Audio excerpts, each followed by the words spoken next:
আমি মুসলমান এমনটা হয় না, খুব কমই হয়। আমার বাবা মুসলমান, উত্তরাধিকারী সত্ত্বে আমিও মুসলমান হয়ে গেলাম। অথচ তাকে দেখ ওই ফেরাউন আনা রাব্বুকুমুল আলা, সবচাইতে বড় খোদা দাবি করতেন। আমার চাইতে বড় খোদা জমিনে কেউ নাই। ওই ফেরাউনের বিবি আসিয়া যদি উনি চাইতেন আমার পুরাটা দেহ আমি হীরামণি মুক্তা দ্বারা আমি ডেকে নেব, এটাও সম্ভব। কারণ মিশরের বাদশাহ ছিলেন ফেরাউন, তার বিবি ছিলেন আসিয়া। আসিয়া বলে ফেরাউন না না, আমি তোমার আল্লাহ মানব না। আমার আল্লাহ তো তিনি যিনি মূসা নবীর আল্লাহ। বলো ঠিক কিনা বলো? আমার আল্লাহকে মূসা নবীর আল্লাহ হলো আমার আল্লাহ, তোমার আল্লাহ মানব না। ফেরাউন বড় রাগান্বিত হয়ে আসিয়ার সব মানুষের সামনে নিয়ে উলঙ্গ করে ফেললেন। আসিয়া চোখের পানি ছেড়ে কাঁদে আর বলে, মালিক তোমার কালেমা গ্রহণ করার কারণে ফেরাউন আমাকে আজকে লাঞ্ছিত অপমানিত করবে। আল্লাহ জানি না তুমি আমার প্রতি খুশি নাকি তুমি আমার প্রতি বেজার। আসিয়ার চোখের মধ্যে পানি। ও পর্দার আড়ালের মা, ভালো করে শুনো। স্বামী যদি বেনামাজিওয়ালা হয়, ও মা স্বামীর তুমি নামাজের জন্য ফজরের সময় ডাক দিয়া দাও। স্বামীরে নামাজিওয়ালা বানায় না। ও মা 5 ওয়াক্ত নামাজের সময় স্বামীকে তুমি নামাজের দাওয়াত দাও। এ পর্দার আড়ালের মা, ভালো করে শুনে। ওই আসিয়া ডেকে বলে, ফেরাউন আমার চোখের মধ্যে জন্মে পানি, কারণ আমি চিন্তায় আছি আমার আল্লাহ আমার প্রতি খুশি নাকি আমার প্রতি বেজার, আমি এখনো জানি না। যদি আল্লাহ বেজার হয় তাহলে আমি আল্লাহকে দিকে হারাইলাম, আরেকদিকে তোমাকে আমি আল্লাহ না মানার কারণে তুমি স্বামীকে হারাই ফেললাম। আমি আসিয়ার একুল উকুল 2 কুল আমি হারাই ফেললাম, এই জন্য আমি কান্না করতেছি। হঠাৎ করে আসিয়ার মুখের মধ্যে হাসি। ফেরাউন বলে, আসিয়া এখন কেন হাসো? আসিয়া দেখে বলে, ফেরাউন আমাকে এই মাত্র আমার আল্লাহ মূসা নবীর মাধ্যমে জানায় দিল আমার প্রতি আমার আল্লাহ রাজি খুশি আছে।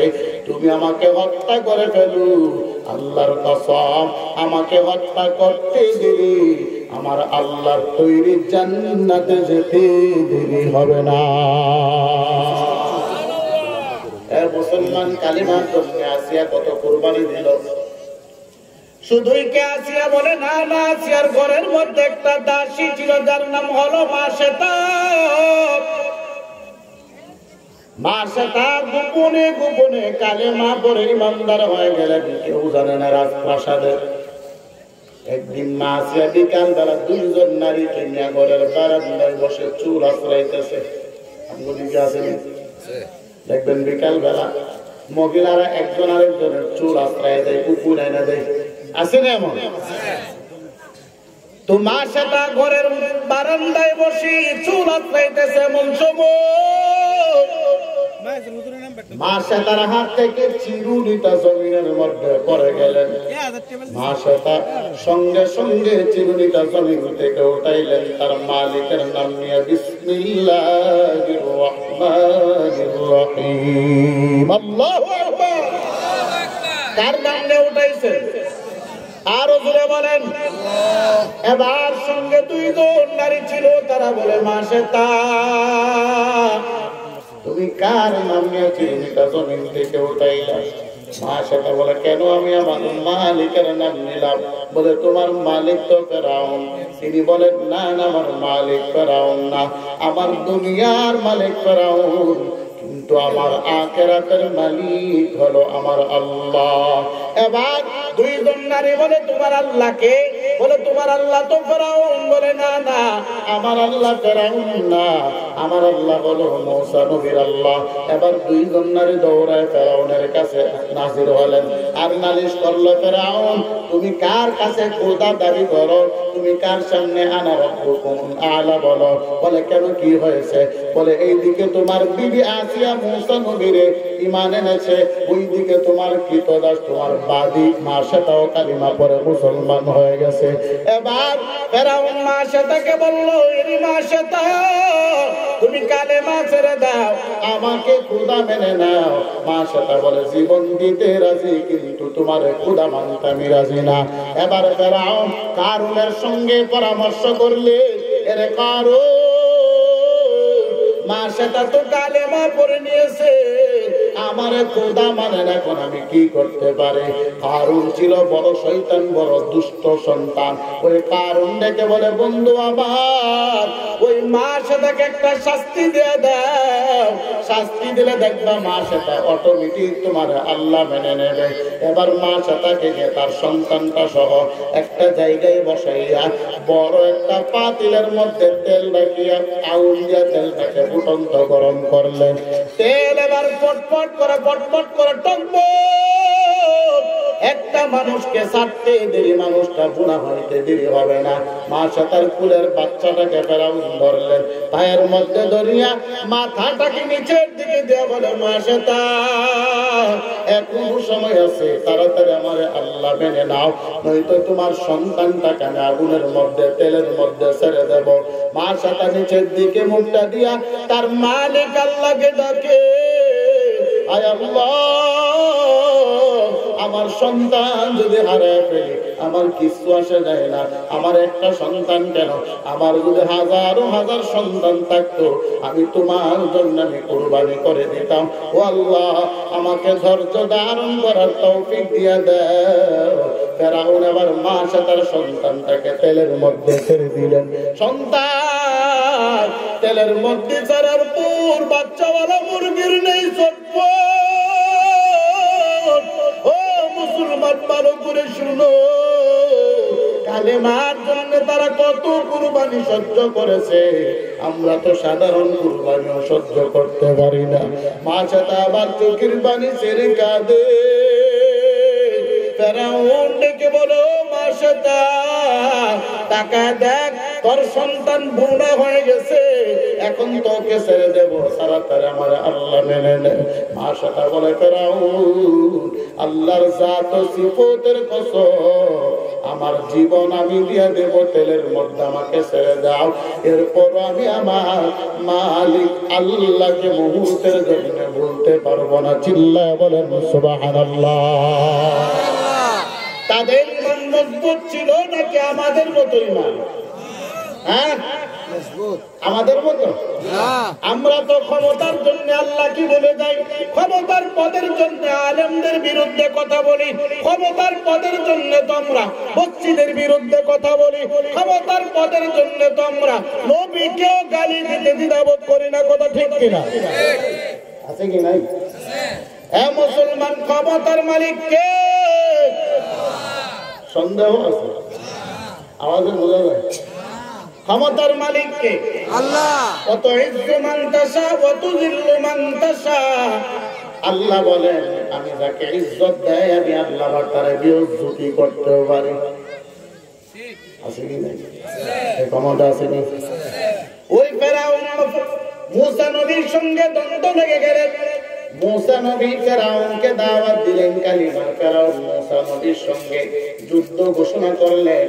পুরা মিশরের সব বড় বড় বড় বড় জাদুঘর সবাই নিয়ে আসলেন যুদ্ধের দিন তারিখ ধার্য করিয়া। এবার ফেরাউন বলে, ও জাদুঘরেরা, তোমরা সব জাদুঘরেরা এক কালারের পোশাক পরবা। বলে কি পোশাক? বলে মুসা নবী যে পোশাক পরে তোমরাও ওই পোশাকটা পরবা। সব জাদুঘরেরা একই কালারের পোশাক পরলেন। এদিকে মুসা নবী ভয়ে অন্তরের মধ্যে ভয় সৃষ্টি হয়ে গেল।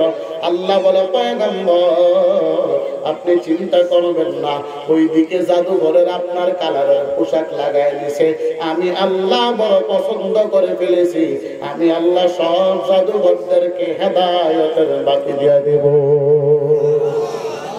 হেদায়েতের মালিক কে? আরো জোরে বলেন। সাধারণ মুসা নবীর একটা পাঞ্জাবির কালার লাগানোর কারণে আল্লাহ বলে আমার কাছে বড় পছন্দ হয়েছে, আমি আল্লাহ তাদেরকে হেদায়েত দিয়ে দেব। কিভাবে হেদায়েত দেয় দেখেন, এবার মুসা নবীর সঙ্গে বড় ময়দানের মধ্যে জাদু খেলা হবে। সব জাদুঘরেরা এক কাতারে দাঁড়ানো, মুসা নবী আর হারুন নবী একসঙ্গে দাঁড়ানো। এবার মুসা নবীর সামনে তারা এসে বলল, পয়গম্বর আপনি আগে সাপ বানায় দেন। মুসা নবী বলেন, না না আমি বানাবো না, তোমরা বানাও। সব জাদুঘরেরা জাদুর সাপ বানাইয়া মাঠের মধ্যে ছেড়ে দিলেন। হাজারো হাজার হাজারো হাজার সাপ, একটার উপর একটা, একটার উপর একটা। আমগো সামনে যদি দুইটা সাপ ছেড়ে দেওয়া হয়, সবগুলো মাহফিল থেকে পলায়ন করবে। কথা ঠিক কি? আরো জোরে বলেন না, কথা ঠিক কিনা? অথচ মুসা নবীর সামনে হাজারো হাজার সাপ ছেড়ে দিল, ফনা তুলে মুসা নবীর সামনে হাজির। মুসা নবীর অন্তরের মধ্যে ভয় লেগে গেছে, তবে সাপকে ভয় পাই নাই, মুসা নবী ভয় পাইছে। গোটা মিশরের মানুষেরা চতুর্পার্শ্বে দাঁড়ানো, যদি আমার সাপ ওই জাদুঘরের সাপের সঙ্গে হেরে যায়, তাহলে আমার আল্লাহ ছোট হয়ে যাবে, আমার কালিমা ছোট হয়ে যাবে। আল্লাহ জানা দেয়, পয়গম্বর আপনি চিন্তা করবেন না, আপনার হাতের লাঠিটা আপনি জমিনের মধ্যে ছেড়ে দেন। মুসা নবীর লাঠিটা জমিনে ছাড়তে দিলি বড় একটা সাপ হয়, ফনা উঠাইতে দেরি না। কিতাবের মধ্যে লেখেন, হাজারো হাজার সাপ গুলোকে একটা লুকমা দিয়ে মুসা নবী সাপ গিলে ফেলেছে। চিল্লায় বলেন সুবহানাল্লাহ। এবার জাদুঘরেরা তাকায়া চোখের পানি ছেড়ে কান্নার আওয়াজ। এরে ফেরাউন, না না, এটা মুসা নবীর জাদু না, এটা সন্তান আল্লাহর কারসাজি।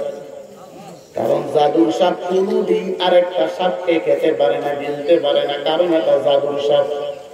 বাজারে মাঝে মধ্যে দেখবে কিছু জাদুঘর লাগায়, দেখবেন কাগজ দিয়ে টাকা বানায় দেয়, আছে নেই? ওই টাকাটা নিয়ে আপনি দোকানে মাল কিনতে যান, যাওয়ার আগেই শেষ। কথা ঠিক নেই? যে মজমা বসায়, মজমার বাহিরে গেলে টাকা দেখা যাবে না। কারণ আপনার চোখের মধ্যে একটা ধান্দা লাগে, সে টাকা বানাইছে। মাঝে মধ্যে দেখবেন ছোট একটা বল গিলে ফেলছে, আবার পিছনের রাস্তাতে ডিম বাহির বেরোলা, আসেনি?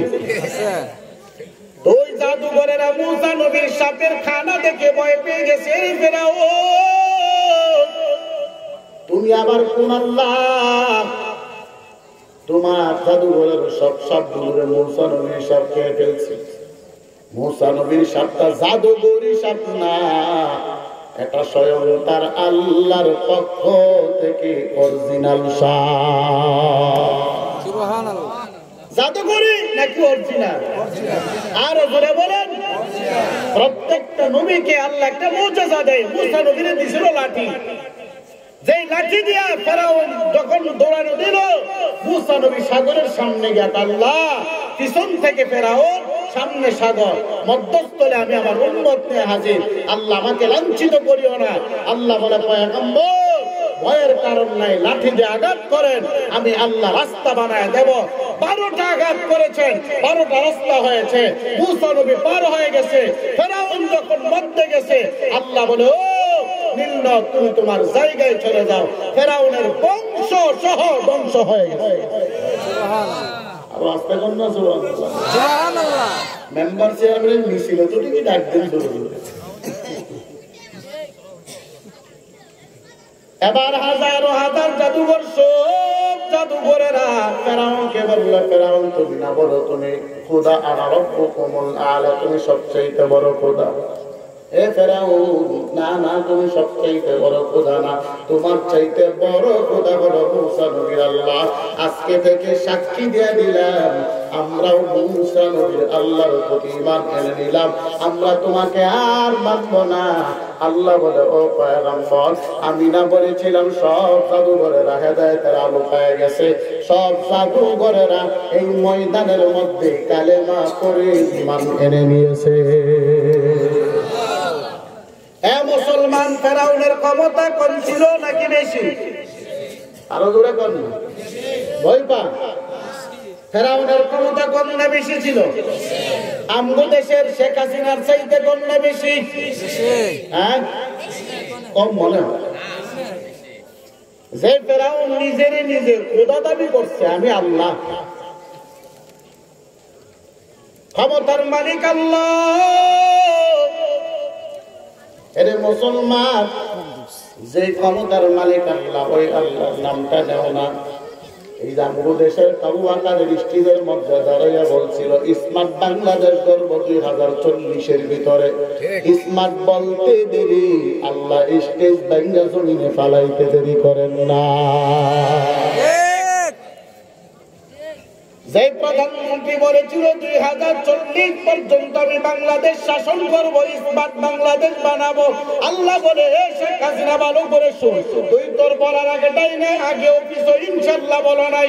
আমি আল্লাহ ক্ষমতার মালিক। 2040 কেন, 2024 সালের আগস্টের 5 তারিখ 45 মিনিট সময় চেয়েছো, এটাও আমি আল্লাহ দেই নাই।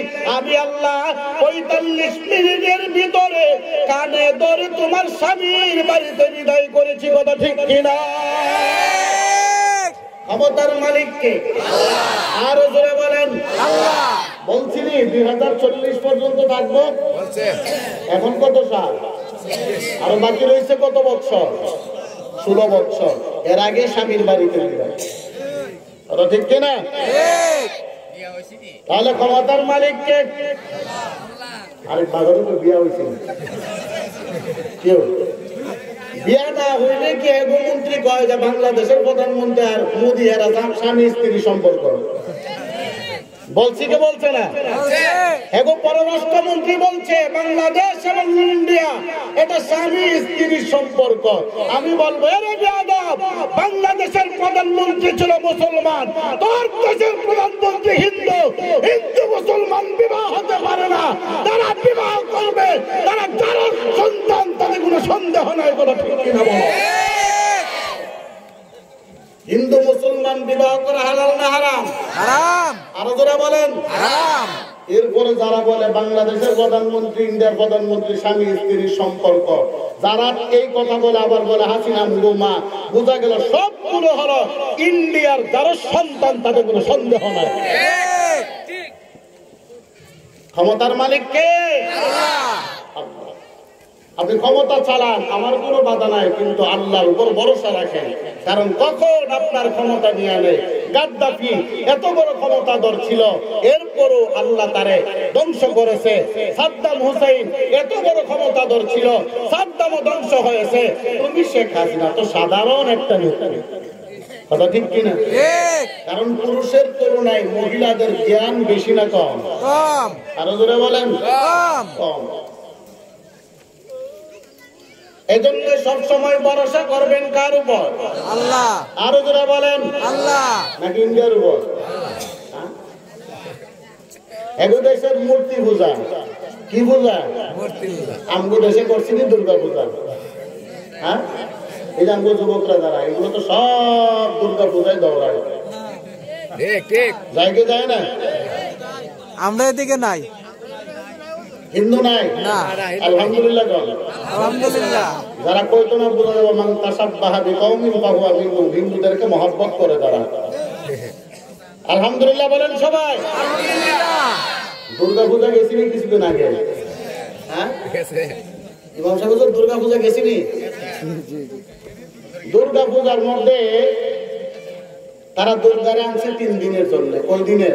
3 দিন। আর জোরে বলেন 3 দিন। 3 দিন দুর্গা পূজার কুলুলুলু যাই করেন করছে। 3 দিন পরে এটারে লাগতে না নদী পালাইছে। এখন জিজ্ঞাসা করে তুমি লাগতাও কেন? ও 3 দিন ছিল এটা যাত্রা, এখন হয়েছিল পূজাত্রা। এখন আমরা পরের দিন আবার পূজা হইলো অলক্ষ্মীরে, লক্ষ্মী পূজা বলে অলক্ষ্মী বিদায় করে এখন লক্ষ্মী করে আনছে।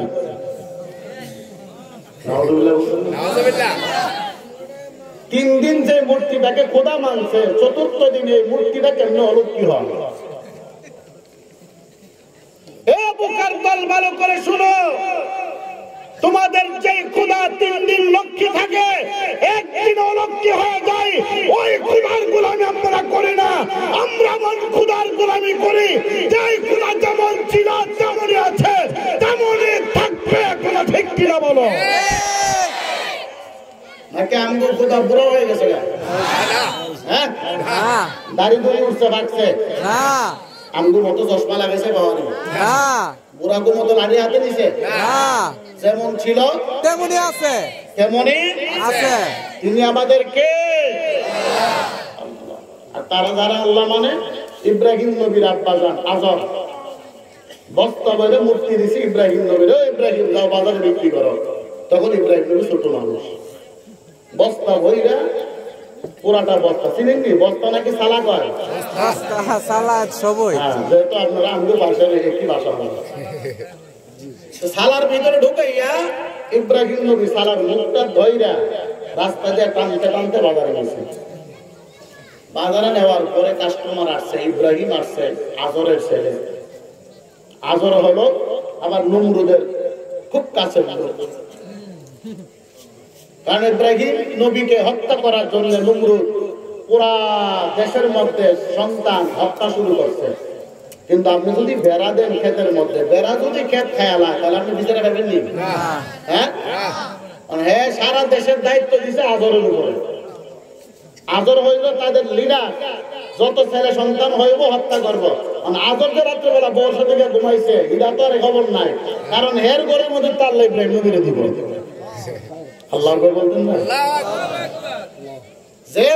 না যে পাহারাদার হে যদি চুরি করে তাহলে সুর পাহারা দেওয়ার সময় আছে কোন আজরে দিছে যাতে ছেলে সন্তান না হয় পাহারাদার আজর তো পাহারা দিচ্ছে কার ঘরে ছেলে সন্তান হইতেছে না হইতেছে কিন্তু আজর যে রাত্রেবেলা বিবির সাথে ঘুমাইছে আজর তো জানে না যে আল্লাহ ওই সন্তান দেওয়া হবে আজরের ঘরে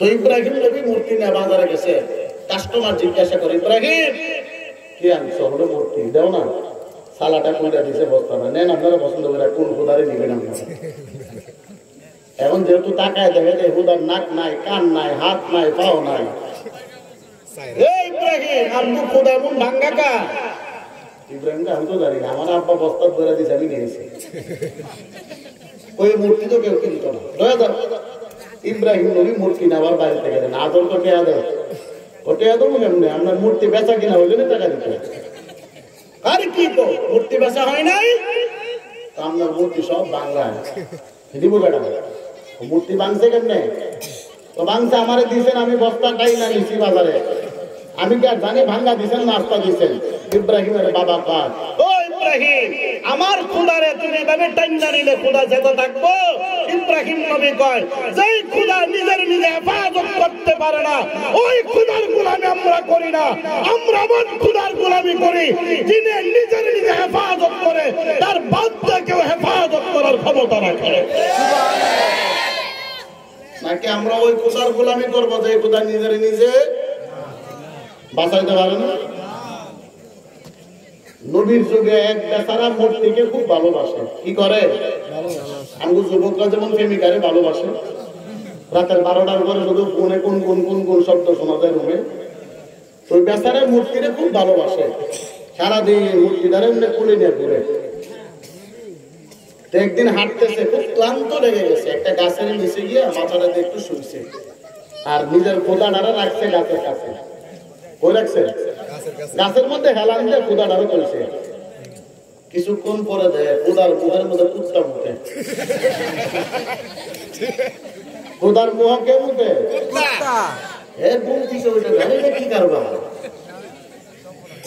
যে খোদার কাছে আমরা পূজা করি খোদা আমগুলো বাসাই করি খোদার মোহ কুত্তা মুখে খোদার কুত্তারা সরাইতে পারে না হ্যাঁ কেমনি আমগুলো বাসাইব এবার সারা ঘুম থেকে ওইটা বিসমিল্লাহ সারা ওই মূর্তি লয় আসার মারছে খোদার গরু খোদা আমগুলো বাসাইবি তুই নিজেই তো বাঁচতে পারস না কুকুর তোর মুখের মধ্যে প্রস্রাব করে নিজেকে নিজে হেফাজত করতে পারিস না তুই আমগুলো কেমনি হেফাজত করবে আমি এখনই কালিমা পড়ে নিলাম লা ইলাহা ইল্লাল্লাহু মুহাম্মাদুর রাসূলুল্লাহ সাল্লাল্লাহু আলাইহি ওয়াসাল্লাম চিল্লা বলেন আল্লাহু আকবার আমরা কোন খোদার গোলাম আরো জোরে বলেন আল্লাহ যেই খোদা মাঝে মধ্যে লক্ষ্মী মাঝে মধ্যে অলক্ষ্মী হ্যাঁ আরো জোরে বলেন ইমাম আবু হানিফাকে একজন প্রশ্ন করে খারাপ লাগতেছে না ইমাম আবু হানিফাকে একজন খ্রিস্টান প্রশ্ন করে এ ইমাম আবু হানিফা যদি হাসরের ময়দানে মামলা যদি ঘুরা যায় কি হবে? ইমাম আবু হানিফা বলে, কি মামলা? যদি মনে করেন হাসরের ময়দানে খ্রিস্টান দ্বারা আল্লাহ যদি কয় যে খ্রিস্টান ধর্মটা আমি আল্লাহর সবচাইতে ভালো ধর্ম, বাকি ধর্ম বাতিল, তাহলে তো আমরা জান্নাতি। আপনারা যে এত মেহনত করতেছেন মোহাম্মদের পিছে, আপনারা জাহান্নামী। ইমাম আবু হানিফা তো সাধারণ কোন ইমাম না,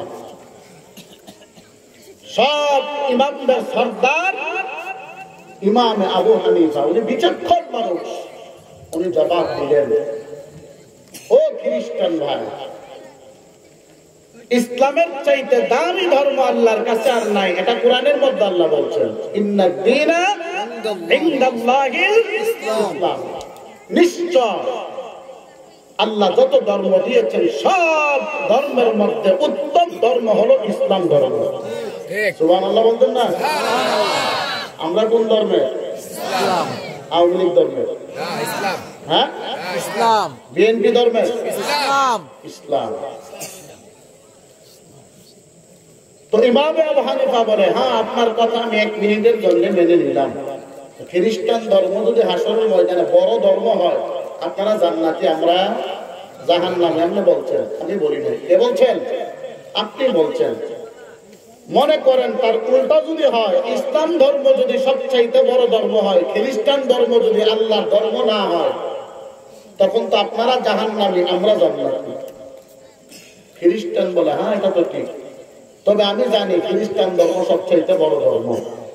ইমাম আবু হানিফা জবাব দিলেন, তাহলে আপনি শুনেন, যদি খ্রিস্টান ধর্ম যদি সবচাইতে বড় ধর্ম হয়, আমি ইমাম আবু হানিফা বলে গেলাম উম্মতি মুহাম্মদী সবগুলো হবে জান্নাতি। চিল্লা বলেন আল্লাহু আকবার। খ্রিস্টান কয়, এই ইমাম আবু হানিফা কি কইতো? উল্টা পাল্টা কথা। খ্রিস্টান ধর্ম যদি দামি ধর্ম হয়, তো তোমরা জান্নাতে যাইবা কেন? তোমরা তো ইসলাম ধর্মের লোক। ইমাম আবু হানিফা জবাব দেয়, বলে তো তোমরা কি মুহাম্মদ নবীরে মানো? কোনা মানি না। কোরআন মানো? বলে মানি না। তাহলে ইসলাম ধর্ম জান্নাতি হলে তোমরা জাহান্নামী, আর খ্রিস্টান ধর্ম জান্নাতি হলে তখনও আমরা ইমাম আবু হানিফার দল জান্নাতি। বলে কিভাবে? ইমাম আবু হানিফা দলিল দেন, আমানতু বিল্লাহ ওয়া মালাইকাতিহি ওয়া কুতুবিহি ওয়া রাসূলিহি ওয়াল ইয়াউমিল আখির ওয়াল কদরি খাইরিহি ওয়া শাররিহি মিনাল্লাহি তাআলা ওয়াল বা'সি বা'দাল মাউত। এই দোয়াটা ছোট্টকালে মক্তব্য শিখছিলাম, আপনারা পড়াননি নাকি? মক্তব্যে দেনই না? হ্যাঁ, ইমাম আবু হানিফা ডাকতে বলে, হে খ্রিস্টান ভাই, ভালো করে শুনো, আমানতু বিল্লাহ, আমি আল্লাহর উপর ঈমান আনলাম, যিনি সবচাইতে বড়, যার সমতুল্য দুনিয়াতে আখিরাতে আসমান জমিনে গোটা পৃথিবীতে কেউ আর আসেনি। আল্লাহর সমান কেউ আছে? আছে। আছে তো? নাই। মাজার পূজারীদের কাছে আছেন কি নাই? নাই।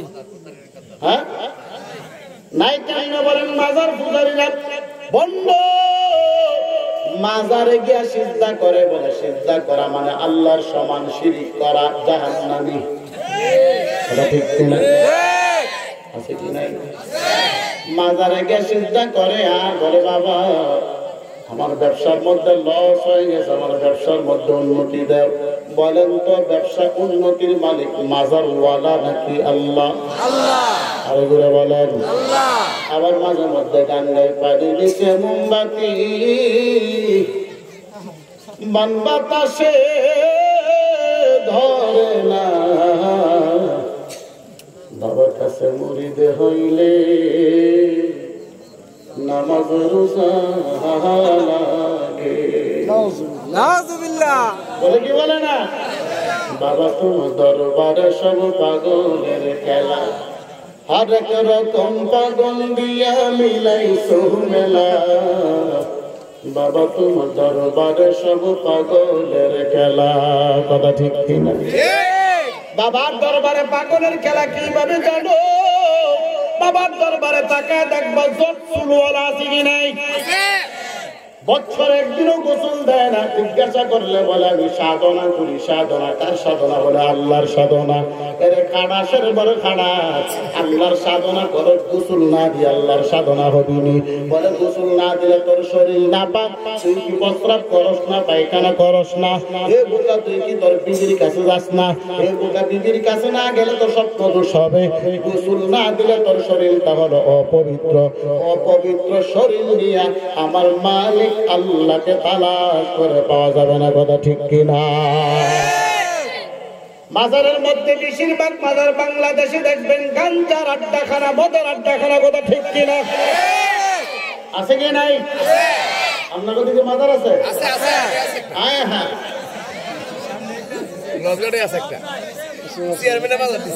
মুসলমান দেখবেন তাদের উরুসের সময় লেখে পবিত্র উরুস মুবারক। কি লেখে? হ্যাঁ, নামটা সুন্দর না খারাপ? খারাপ। নাম খারাপ। হ্যাঁ, নামটা সুন্দর না খারাপ? পবিত্র উরুস মুবারক, তিনটা শব্দ সুন্দর, কিন্তু রাতের 12টার পরে গেলে দেখা যায় মমতাজ বেগমের নাচ আর গাঞ্জার আড্ডাখানা। কথা ঠিক কিনা বলো? মুসলমান মাজারে গিয়ে তুমি চাও কেন? চাওয়ার জায়গা তো একটা মসজিদ আল্লাহর কাছে। কথা ঠিক কিনা বলো?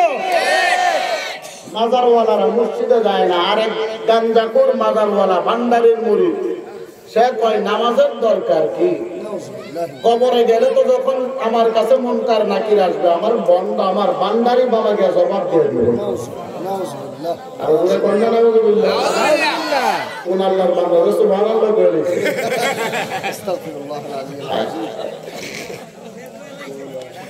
আরে বন্ধ বাবা যে তোমার কবরে গিয়ে জবাব দেবে, এর জবাব দেখে আম্মাজান খাদিজাতুল কুবরা রাদিয়াল্লাহু তাআলা, নাম শুনছেন নি? কেউ নেই? বলেন তো কেউ নেই? আয় আয়, এত বড় ময়দানে কেউ জানে না। নারীদের মধ্যে সবচাইতে প্রথম যিনি ইসলাম ধর্ম গ্রহণ করেছিলেন, শুধু ইসলাম গ্রহণ করে নাই, আম্মাজান খাদিজাতুল কুবরা ছিল মক্কার সবচাইতে ধনাঢ্য ব্যক্তি। উনি ওনার গোটা সম্পদ আল্লাহর নবীর পায়ের নিচে দিয়ে দিয়েছেন। আপনার কালিমার জন্য আমার গোটা সম্পদ আমি দিয়ে দিলাম। চিল্লা বলেন আল্লাহু আকবার।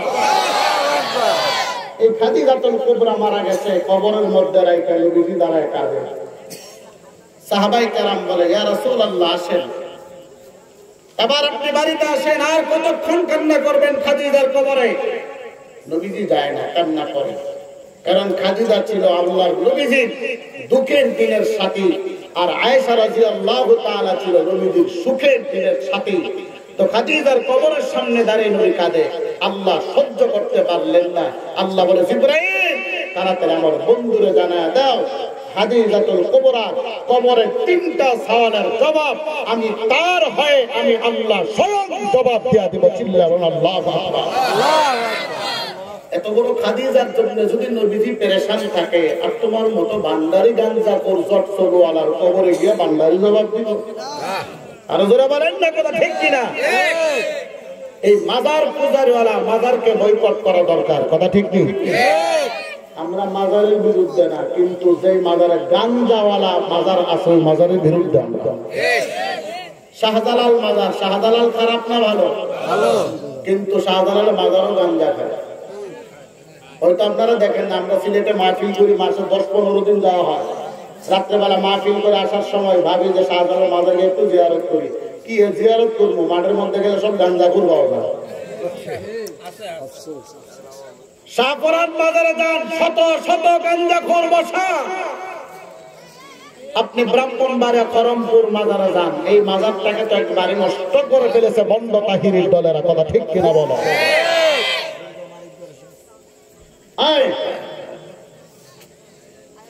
তুমি সিজদা করো আল্লাহকে, বন্ধ মাজারে গিয়ে কেন সিজদা করো? হিন্দুরা করে দুর্গা পূজা আর বন্ডরা করে দুর্গা পূজা। কথা ঠিক কিনা বলো? হিন্দু আর বন্ডারের মধ্যে কোনো পার্থক্য আছে নি? আরো যারা বলেন, হিন্দুরা নিজে মূর্তি বানাইয়া সিজদা করে, আর বন্ধরা মরা মানুষের কবরে গিয়ে সিজদা করে। মাসালার মধ্যে তো কবর পাকা করা নিষেধ, স্পষ্ট নিষেধ। তাহলে বড় বড় মাজারের মধ্যে কবরগুলো ফাঁকা করিয়া মোমবাতি ধরাইয়া লাল নীল কাপড় টানাইয়া কেন? এগুলা কেন? তুমি উপর দিয়া যতই গোলাপ ফুল দেও, যতই গন্ধরাজ দেও, যতই তুমি আতর গোলাপ মাখো, যদি বেনামাজি হয় আল্লাহর কসম তার কবরটা জাহান্নামের গর্ত হবে। কথা ঠিক কিনা বলো? মাজারের নাম হলো মাঝে মধ্যে 2 দিন স্টক করে বসে থাকতে মন চায়। উত্তাসার মাজার, ল্যাংটাসার মাজার, বুদাসার মাজার, দেখছেন নি? মানুষের রুচি। আচ্ছা মালিক বড় কত নাম সুন্দর। বুদাসার মাজার, এটা কোনো নাম হইল? গেদাসার মাজার, ও আমগো সরাইল আছে। আগুন্নাসার মাজার, তালমির সিরমার মাজার। আমি একদিন গেছি পানেশ্বর মাহফিলে যাব, তো আমি নামটি দেখে একজনে ডাক দিয়ে জিগাইলাম। এগুলোর সাথে তো বেশি কথা কওয়া যায় না, কারণ এগুলো আবার তাবলীগের মানুষ দেখছে, এরা সব আগুন ধরে। তো আমি জিগাইলাম, কিরে ভাই এই নামটি? হুজুর তাল মির্চির মা কি লেখা দিচ্ছে, এই দিকে বেশি বেশি তাল মির্চি খাইতো, মরার পরে নাম দিয়েছে তাল মির্চির মা। আগুন নেশার মাজার কেন? একসাথে দুটা মাজার। যদি বিশ্বাস না হয় বেরতলা মাদ্রাসা থেকে উত্তর দিকে যাবেন বিটগড়, 2টা মাজার একই সাথে একই ওখানে। আমি গেলাম আগুন নেশার মাজার কেন? হুজুর এই ঘরের মধ্যে আগুন লাগছিল, কেউ নিবাইতে পারে না, ওই বেচারা আগুন নিবাইছে, তার নাম আগুন নেশার মাজার। আপনাকে ভৈরব গেছেন, ভৈরব গেছেন? ভৈরবের আগে দেখবেন একটা ব্রিজ আছে, ব্রিজের ওই পাশে দেখবেন গুড়াসার মাজার, গুড়ার কুটকি দেয়া লাঠি দেয়া দান করা রাখছে। যারা রাস্তা দিয়ে যান বাম পাশে নজর করবেন, ব্রিজের ওই গুড়ায় যেখানে পুলিশ চেকপোস্ট বয় ওই জায়গাটায়। আচ্ছা এইগুলো কি নাম? শাহজালাল মাজার, সুন্দর নাম। শাহপুরান মাজার, সুন্দর নাম। রাজশাহীতে আছে শাহ মাখদুম, সুন্দর নাম। ঢাকা মিরপুরে আছে শাহ আলী, সুন্দর নাম। কিন্তু নাম দেবে গেদাসার মাজার, কুত্তাসার মাজার, ল্যাংটাসার মাজার। এগুলো মাজার। মানুষের রুচি, বাংলাদেশের রুচি দুর্ভিক্ষ চলতেছে এখন। এই যে ইব্রাহিম নবীর সময়, ইব্রাহিম নবী যখন হকের দাওয়াত দিয়ে আসছেন, নমরুদ তখন জমিনে তার বেহকের দাওয়াত দিয়ে আসছেন। ফেরাউন যখন বাতিল রূপ ধারণ করে এসেছে, মূসা নবী হকের রূপ ধারণ করে জমিনে এসেছে। আবু জাহেল যখন বাতিলের রূপ ধারণ করে এসেছে, মুহাম্মদ সাল্লাল্লাহু আলাইহি সাল্লাম হকের রূপ ধারণ করে এসেছে। বর্তমান জামানায় আলেমদের বিরুদ্ধে, বাংলাদেশের বিরুদ্ধে উলামা লীগ, আনসার লীগ বিভিন্ন রূপ ধারণ করে এই জমিনে আসতেছে। তারা ভাবতে পারে নাই তাদেরকে রুখে দেওয়ার জন্য আমার বাংলাদেশের যুব সমাজ প্রস্তুত আছে। কোনো ঠিক কিনা বলো? আল্লাহু আকবার, আল্লাহু আকবার। সাবধান,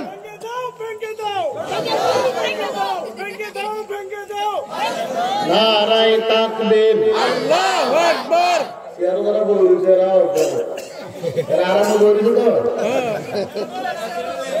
সবাই জান। নারায়ে তাকবীর, আল্লাহু আকবার। দিন ইসলাম, দিন ইসলাম জিন্দাবাদ, জিন্দাবাদ, জিন্দাবাদ, জিন্দাবাদ, ইসলাম জিন্দাবাদ। ইসলামেরই জন্য দেশের হয়েছে জন্ম, ইসলামের বিরুদ্ধে গেলেই দেশ হবে ভিন্ন। ইসলামেরই জন্য দেশের হয়েছে জন্ম, ইসলামের বিরুদ্ধে গেলেই দেশ হবে ভিন্ন। ইসলামের বিরুদ্ধে যারা নিয়েছে অবস্থান, এই বাংলাটাই হবে না, যাও হিন্দুস্তান।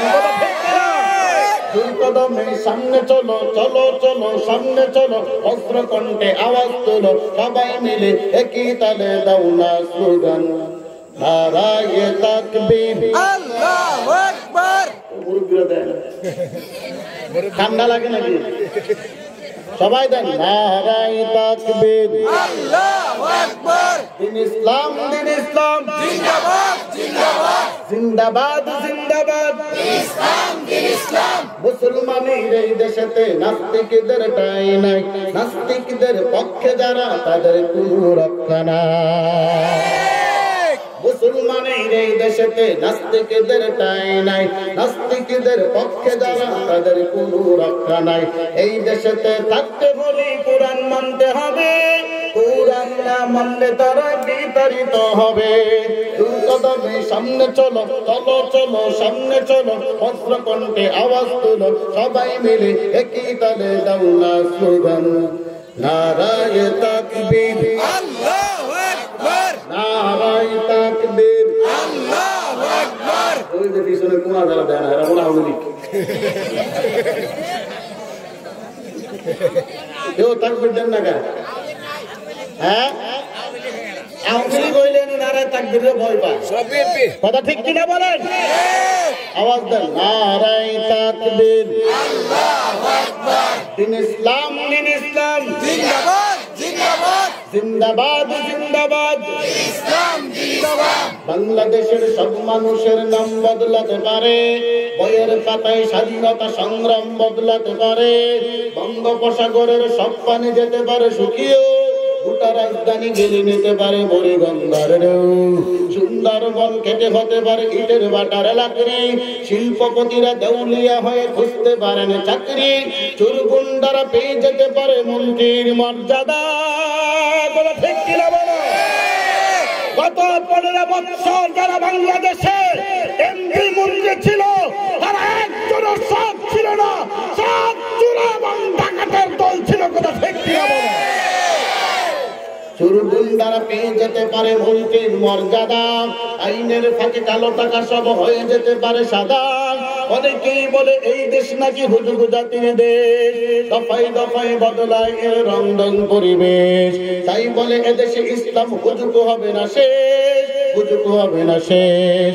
ইসলাম এ মাটির পরতে পরতে জনপদে ঘরে ঘরে, ইসলাম এ জাতির 95% মানুষের অন্তরে। ইসলাম নিয়ে কেউ চিনিমিনি খেলে এমন শক্তি নেই, আর কিছু থাক না থাক এদেশে ইসলাম থাকবে। সব কিছু বদলে যাক এদেশে ইসলাম থাকবে। কথা ঠিক কি না? যুবক তুমি বাঙালি হও কিংবা ইন্ডিয়ান, কিংবা জার্মানি জাপানি কিংবা চাইনিজ রাশিয়ান, স্পেনিশ ডেনিশ ফরাসি কিংবা ব্রিটেন আমেরিকা, আরবি আজমি ইরানি তুরানি তুর্কি বা আফগান, মুসলমান মুসলমান তুমি তো মুসলমান। তুমি সাদা হও কিবা কালো হও দেখো রক্ত তোমার লাল, ধনী হও কিবা গরিব হও দেখো ইমান নির্বেজাল, কাছের হও কিবা দূরের হও সবাই তোমার ঘর। কথা ঠিক কিনা বলো? কাছের হও কিবা দূরের হও সবাই তোমার ঘর, স্লোগানে তোমার পৃথিবীটা কেঁপে ওঠে তরতর। চিন্তা বলেন আল্লাহু আকবার। আর জোরে বলেন আল্লাহু আকবার। আমার যদি এই বাংলাদেশে এই স্বৈরা শাসকের নামে কোন আলেমকে নির্যাতন করা হয়, তার দাঁত ভাঙার জবাব দেওয়ার জন্য কারা কারা তৈরি আছে হাত আল্লাহকে দেখায়। আল্লাহ আমাদের সবাইকে কবুল করে বলেন আমিন। দেশ এখন স্বাধীন হয়েছে, কথা ঠিক কিনা? আমরা 71-এ দেশ স্বাধীন করেছি, কিন্তু সীমানা স্বাধীন হয়েছে, দেশ স্বাধীন হয়নি। কথা ঠিক কিনা বলেন? 71 থেকে 2024 পর্যন্ত আমাদের বাক স্বাধীনতা কেড়ে নিয়েছে একবার তার বাবা, আবার নিয়েছে তার মেয়ে। আমরা আর এই পরিবারের কাউকে বাংলাদেশে দেখতে চাই না। কথা ঠিক কিনা বলো? কারণ 71-এ আমরা দেশের সীমানা পেয়েছি। দেশের কি পেয়েছি? যারা যুদ্ধ করেছে, রক্ত দিয়েছে, জীবন দিয়েছে, এই দেশটাকে স্বাধীন করেছে, কিন্তু বাক স্বাধীনতা আমরা পাই নাই। এই বাক স্বাধীন হয়েছে 2024 সালে 5 আগস্টে বাক স্বাধীনতার স্বাধীন পেয়ে গেলাম। চিল্লা বলো আল্লাহু আকবার। যাদের কাদের যন্ত্রণায় দেশে কথা বলতে পারি নাই, বিশেষ করে আঙ্গুল কাউয়া কাদের। আরো জোরে বলেন। এর কথা শুনলে মাথা গরম হয়ে যায়। বাংলাদেশে যত গন্ডগোল লাগাইছে সব কাউয়া কাদের লাগাইছে। আল্লাহ, খারাপ লাগছে? কি হবে? সাউন্ড উঠানামা করে মিলে গেছে। মাইক আজকে বহুত খারাপ। খারাপ লাগছে? চলবে নাকি শেষ করে দেবো? আমি তো সময় নেই।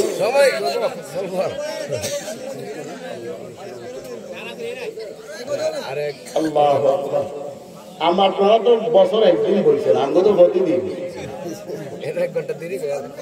আমরা তো প্রতিদিন খেলতে হয়। এই আগামীকাল আবার সাভার ধামরায় 2 প্রোগ্রাম নিয়ে যাইতে হবে। এরপরে দিন আবার জুমা আছে, জুমা পরে আবার যাইতে হবে গাজীপুর, টাঙ্গাইল। প্রতিদিন 2-3টা সফর। আজকে তো এক প্রোগ্রাম নিয়ে আসছে এখানে। একমাত্র যে সাইদুল ভাই খুব মহাব্বত করেন এবং আপনাদের সভাপতি সাহেব বারবার আমার ফোন দেয়, হুজুর আসতে হবে, কিন্তু আসতে হবে কিন্তু, কারণ আমার প্রোগ্রাম ওনারা শুনছেন নবীনগরে, সীতারামপুর নবীনগর, ওখান থেকে শুনে আমাকে দাওয়াত করছে। কিন্তু আমি জানি না যে আমার ভাই যে এলাকায় থাকে। আসার পরে সাক্ষাৎ হয়েছে যে ভাইয়ের সাথে, যে উনি এখানে থাকে। কারণ আপনাদের এলাকায় আসতে গেলে নৌকা দিয়ে আসা লাগে, তো আমাকে বক্তারা ঠান্ডা লাগলে বলার সমস্যা হয়। এরপর আপনাদের উপস্থিতি দেখে খুব খুশি হয়ে যাবে। আল্লাহ সবাইকে কবুল করে বলেন আমিন। আরো জোরে বলেন আমিন। মুসলমান, আমি যে কথা বলতেছিলাম, আল্লাহ বলছেন ওয়াল আসর, সময়ের কসম। কি এর কসম? সবাই বলেন কি এর কসম? সময় কি করা? মোবাইল টিপা টিপা চালে শেষ করা, হ্যাঁ, ফ্রি ফায়ার চালাইয়া শেষ করা, ফেসবুক চালাইয়া শেষ করা। আমগো যুবকরা রাতের বেলায় তো ফেসবুকটা ঢুকে তো দেখি একটু কি দেখা যায়, একটু দেখতে দেখতে ফজরের আজান হয়, কিছু বলতে পারে না। কথা ঠিক নেই? এখন যুবকদেরকে নষ্ট করছে একমাত্র মোবাইল নামক গজব। এমন কোন যুবক নাই যার হাতে মোবাইল আছে, শতকরা 90% যুবক টিকটকের মাস্টার। এরা বাথরুমে গেলেও টিকটক বানায়, এমন অবস্থা। এজন্য আল্লাহ বলেন ওয়াল আসর, সময়ের কসম, সময়টাকে মূল্যায়ন করা। হে পর্দার আড়ালের মা, ভালো করে শুনো। তোমরা ভেবেছো সরকার তোমাদেরকে স্বাধীন দিয়েছে, ইসলাম তোমাদেরকে পরাধীন করেছে। আমি বলবো না, সরকার তোমাদেরকে পরাধীন করেছে, ইসলাম তোমাদেরকে স্বাধীনতা দিয়েছে। কথা ঠিক কিনা বলেন? আপনারা বসবেন যদি আমি একটু আলোচনা করি, নাকি উঠবেন? একজন উঠলে আমি ছেড়ে দেব। ওয়াদা দেন, হাত উঠেন। উঠবেন নাকি? আল্লাহ কবুল করুন। আমার পর্দার আড়ালের মা বোনদেরকে আমি বলি, আপনারা ভাবতেছেন ইসলাম আপনাদেরকে পর্দার আড়ালে দিয়ে মনে হয় একটা আযাবের মধ্যে ফেলে দিছে। আমার একটু কথা শোনেন। আপনি 200 টাকার শুটকি কিনলেন। কি কিনলেন? আপনাদের এলাকায় তো শুটকি কিনতে হয় না, মাছ তো নদীর মধ্যে মাইরে একটা শুটকি নিজেই বানাইলেন। মনে করেন আপনার ঘরে আপনি শুটকি রাখছেন একটা পাতিলে। ভালো করে শুনবেন, বিশেষ করে আমার মা বোনেরা শুনবেন। পাতিলের মধ্যে 200 টাকার শুটকি কিনা রাখলেন। রাইখা পাতিলের উপর একটা মুখ দেওয়া লাগে, ঢাকনা দেওয়া লাগে। আপনি ঢাকনাটা না দিয়ে যদি বিড়াল দেখেন, এই বিড়াল সাবধান, খুব দামি শুটকি কিন্তু ধরবি না। আপনি বিড়ালটা সাবধান করে ঘর থেকে গেছেন না, কতক্ষণ পরে ঘুরতে দেয় বিড়াল শুটকি খায় শেষ। এখন যদি বিড়াল দেখেন কি যদি শুটকি খাইলে খাই, বিড়াল করবো তুমি আমার সামনে শুটকি রেখে গেছো, সাবধানে রাখতে না তুমি। শুটকি রাখছো আমার সামনে, উপরে পাতিলের উপরে ঢাকনা না দিয়ে খুললে তো গেছো আমার সামনে, আর আমার নাকের মধ্যে শুটকির ঘ্রাণ আসবো, আর আমি বয়ে বয়ে পাহারা দেবো, এটা তুমি কেমনে বুঝলা? আমার সামনে যেহেতু রাখছো, ঢাকনা দিয়ে রাখতা, আমি এটা তো ধরতাম না। ঢাকনা ছাড়া যেহেতু রাখছো, আমি এটার মধ্যে ধরবই, ঢাকনা দিলে আমি আর ধরতাম না। ও পর্দার আড়ালের মা, আপনারা যদি মনে করেন আপনার মেয়েগুলাকে রাস্তায় ছেড়ে ছেড়ে আপনারা বলবেন ইফটিজিং করলে জেলখানায় যাওয়া লাগবে, আমার যুবকেরা ডাক দিয়ে বলে আমার ইফটিজিং থেকে যদি বাঁচাতে চাও তোমার মেয়েকে পর্দার আড়ালে ঢুকাও, আমরা ইফটিজিং করব না, খোলা ময়দানে ছাড়লে ইফটিজিং হবে, কথা ঠিক কিনা বলো? আপনার মেয়েরে পর্দা ছাড়া শুধু জামা পরাইয়া রাস্তা ছেড়ে দিচ্ছেন, আর যুবকরা কোন সাবধান, ইফটিজিং করলে কিন্তু জরিমানা। যুবক তোমার আইন আমার ঠেঙ্গে মানে। তুমি যদি তোমার মেয়েরে আমার কাছ থেকে বাঁচাইতে চাও, পর্দার আড়ালে ঢুকাও, আমি বোরকার আড়ালে তোমার মেয়েরে ইফটিজিং করব না। তোমার মেয়ে আমার সামনে পর্দা ছাড়া ঢং ঢং করে হাঁটবে, আর আমি বিড়ালের মতো তাকায় তাকায় শুটকি পাহারা দেব মনে করছো? অসম্ভব। তোমার মেয়ে যেহেতু আমার সামনে হাঁটবে, আমি তার ইফটিজিং করবই। ইফটিজিং থেকে বাঁচাইতে চাইলে পর্দার আড়ালে ঢাকনা দিয়ে ঢুকায় দাও, কথা ঠিক কিনা বলো? এক বেচারা বাজারে কলা বিক্রি করে। কি বিক্রি করে? কলা। কি কলা? কি বিক্রি করে? মনে করেন সর্দি কলা। দাম কম না বেশি? আরো যেটা বলেন খারাপ লাগতেছে? যুবক ভাইদেরকে বলতেছে, আর পর্দার আলের মাদেরকে বলতেছে, সরফি কলা এক হালির দাম কত? আপনার দিকে জানি না কেমন, মসজিদে তো বাগান আছে, আপনার দিকে এক হালির দাম 50। কত টাকা? 50 টাকা। এখন মুরব্বী মানুষ তো, দয়ালু মানুষ, সে ভাবতেছে কলাগুলো 50 টাকা হালি বিক্রি করতেছি, মানুষ চামড়া চুলাইয়া খাইব, কষ্ট না? হ্যাঁ, বৈশা বৈশা চামড়া চুলাইয়া কলা ধরে রাখছে। 2-4-5 মিনিট গেছে পরে কলা বলতে মাছি বৈশা বন বন বন করতে কলা লেগে বসাই। এখন হ্যাঁ, কলা বস্তার ভিতরে ঢুকাইয়া বাজারের কি মাথার কাছে ফালাইতো, দোকানদারকে সব দাম আমার দোকানে ফালাইবি না। গেছে আবার এই মাথা দেয়ালো দেয় না, মানে বাজারে কোথাও কলা ফালাইতে পারে না। এখন হে কলা ধরে একটা পাতিলে রাইখা মাথা ভাত দেয়, রায় ভাই কি করলাম? কলার মধ্যে শুক্লা যখন ছিল কলার দাম ছিল 50, এখন চুলায় মানুষের জন্য সহজ করে দিলাম, এখন দিয়ে কেউ আমার একটাও দাম করে না। এখন আরো আমি ফালাইতে গেলে আমার ফিরতে হয়। এখন বেচারা কি করবো, এত কলা ফালাইবো করি, নিবো করি। বেচারা এখন একটা বুদ্ধি বের করছে, কইতাছে কে আসো আমার কলার খরিদ্দার, কলার পিছনে 1 টাকা করে পুরস্কার। কলার পিছনে কয়টা পুরস্কার?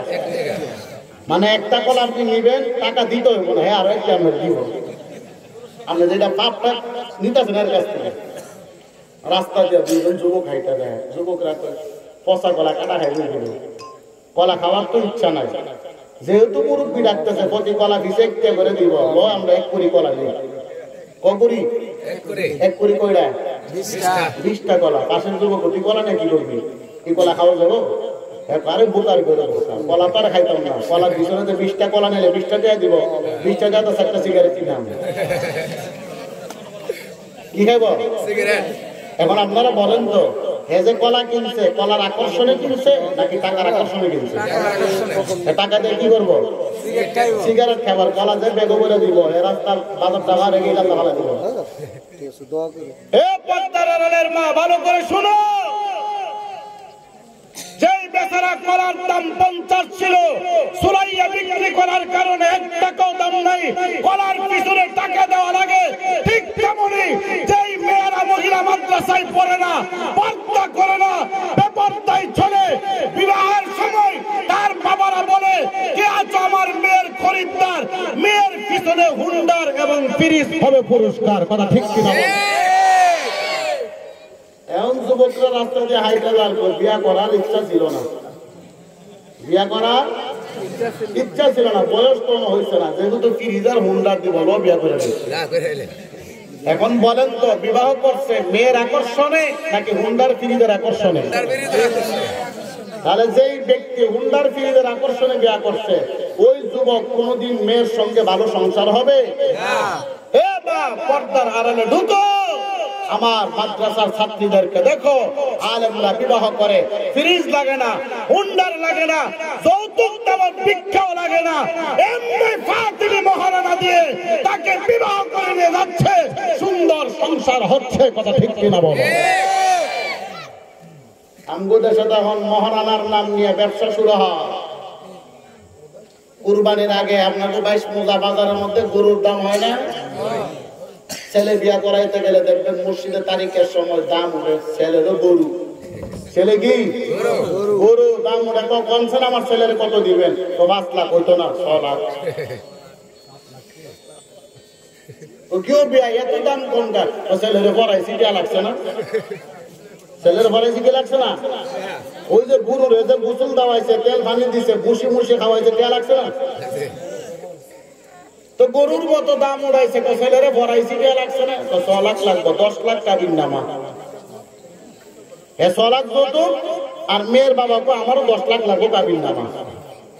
আমি এত তো মুখের না, আমি রুজি করি মাসে 10,000, ওইটা আমি জানি না। আমার মেয়েরে বিয়ে করে দিন করে ছেড়ে দিতে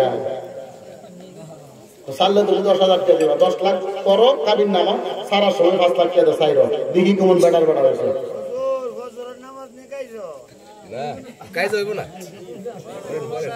মুরব্বী সুন্দর কথা বলছে, ছেড়ে দে।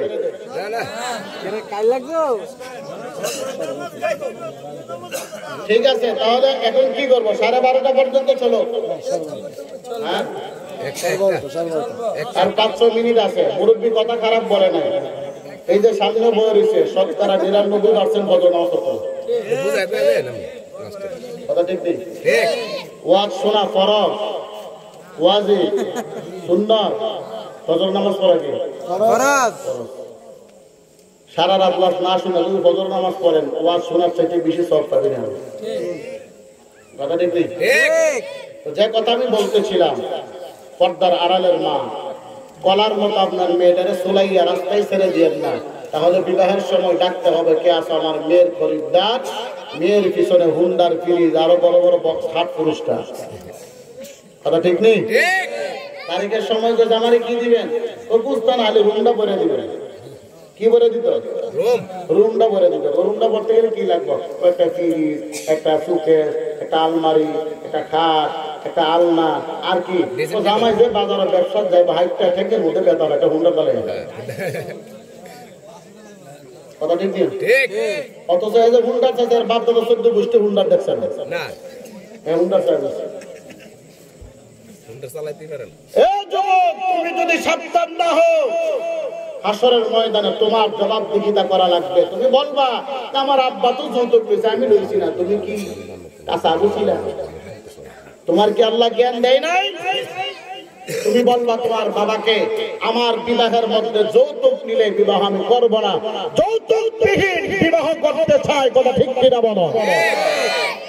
আর গায়ে হলুদের সময় 2টা বক্স আইনা ডিজে গান, তাহিরের গান লাগাই দিল, হয়নি?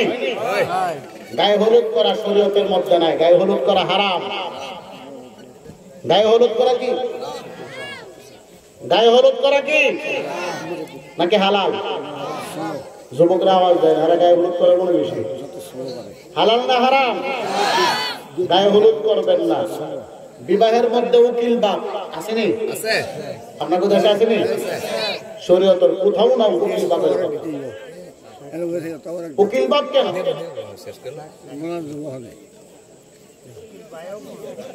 উকিল বাপ করে। উকিল বাপ কি করে? মেয়ের কাছে ইজিন আনতো। মেয়ের কাছে ইজিন আনার তো কোনো দরকার নাই। মেয়ের কাছে ইজিন আনতো কি? তো মা তুমি কবুল পাও না, মা পর্দার আড়াল থেকে কবুল কি এমনি কমু, তুমি আমার হাত বাড়াও। কথা ঠিক নেই? হ্যাঁ মুসলমান, গায়ে হলুদ শরীয়তে হারাম, উকিল বাপ শরীয়তে নাই। এগুলো এমনি অযথা আমরা করি। মেয়ের কাছে মসজিদের ইমাম সাহেবরে লয়া, উকিল রে লয়া, সবগুলো রে লয়া মেয়ের কাছে গিয়ে হাজির কর, মা তুমি কবুল কো 3 বার। কই পাইছেন? কই পাইছেন মেয়ের কাছে ইমাম সাহেবরে নিয়ে না কবুল করাইতেন? মেয়ের পক্ষ থেকে তার বাবা অনুমতি দেবে, মেয়ের রাজি, ছেলের কাছে বিবাহ হবে, মেয়ের কাছে যাওয়ার কোনো প্রশ্নই উঠে না। অথচ আমরা প্রথমেই যাই মেয়ের কাছে বিয়ে করাইতাম, তার অনুমতি আনতাম। মেয়ের গলার শব্দ আওয়াজ আপনার জন্য পর্দা, আপনি যদি তার গলার আওয়াজ শুনেন আপনার জন্য হারাম। এখন বলবেন হুজুর ইমাম সাহেব তো যায়, ইমাম সাহেব তো আপনারা ট্যাপ করে যায়, না গেলে যা চাকরি থাকতো না, কথা ঠিক নেই? ইমাম সাহেব যদি কোন হুজুর মেয়ের কাছে গিয়েছেন আর ইমাম সাহেব যখন এটা যায় থাকবো হুজুর কালার থেকে বিছনালে বাজ যান, এগুলো আপনারা ঠিক করবেন। ইমাম সাহেব ওটা চাপায় দিবেন না। পারবেন তো ইনশাআল্লাহ? সবাই পারবেন? হাত উঠান, হাত উঠায় নিয়ত করেন কারা কারা পারবেন। আল্লাহ আমার সব ভাইকে কবুল করে বলেন আমিন। বিশেষ করে মসজিদ কমিটি যারা আছেন, মুরব্বীরা যারা আছেন, অনুরোধ করব ইমাম সাহেবকে দিয়ে কোনো হারাম কাজ করাবেন না। ইমাম সাহেবকে দিয়ে জোরপূর্বক কোনো হারাম কাজ করাবেন না। এই যে গায়ে হলুদের অনুষ্ঠান, মেয়ের কাছে যাওয়া, এগুলো করাবেন না ইমাম সাহেবকে দিয়ে। আল্লাহ আমাদের সবাইকে কবুল করে সকলে বলেন আমিন। আরো জোরে বলেন আমিন। যাই হোক, লম্বা সময় আলোচনা হয়েছে, যদি কোনো ভুল ভ্রান্তি হয়ে থাকে আমার দৃষ্টিতে দেখবেন ইনশাআল্লাহ।